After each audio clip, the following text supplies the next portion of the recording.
She was the most controversial TV actress of the 70s. They weren't buying the show, and why? They said, we don't need that ballsy broad on our stations. They deliberately did not let me see some of the hate mail. It started with a phone call from TV producer Norman Lear.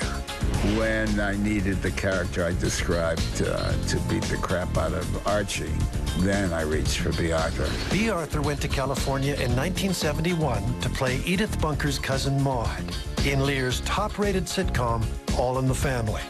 Before the show went on the air here, I had gotten a call from Fred Silverman at CBS saying, you know, there's a show on that woman. We got to do a show with that woman. And Maude was born. Maude tackled subject matter that wasn't often seriously addressed on television in the 70s.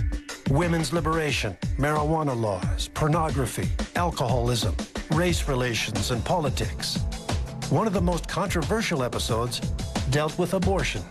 I think the idea first came up about doing something on one of the other shows. It might have been One Day at a Time, until it occurred to one of us, that could have been me, that the best show, the best character to do this would be late-term pregnancy for Maude. We'd have a more full discussion in the marriage than we would in a single mom. I, at least, was, and I'm sure that Bea was, very proud to be a part of something that was socially significant, that was entertaining people and making them laugh, and at the same time slipping in, you know, a philosophy.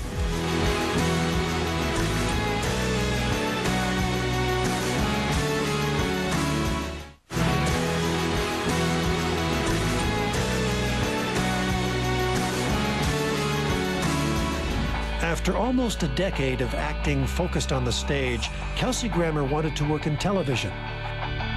In 1984, he managed to land a bit part as a neurotic and pompous psychiatrist on a sitcom called Cheers. Kelsey got the job on Cheers, and it was originally not supposed to be a regular role at all. It was a one-time shot with a possibility of 6 more. When you really break down Cheers, it's about a lot of very unhappy people. You know, they're sitting around a bar, they're drowning their sorrows, and yet you bonded with them. You know, you really felt akin to them. Grammer was brought in to play the role of Dr. Fraser Crane.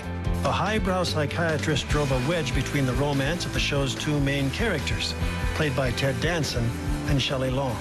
He's a great classically trained actor who could do anything, but he was exceptional in comedy, and they sensed that immediately on the Cheers set. The writers of Cheers originally planned for Crane's storyline to last for no more than 7 episodes. Clearly the writers liked having him around. They kept, you know, figuring out ways to work him into scenes. He was like this erudite figure, and it just mixed so well with the blue-collar atmosphere of the bar. It clashed so perfectly for comedy reasons. They knew they had to do something with him.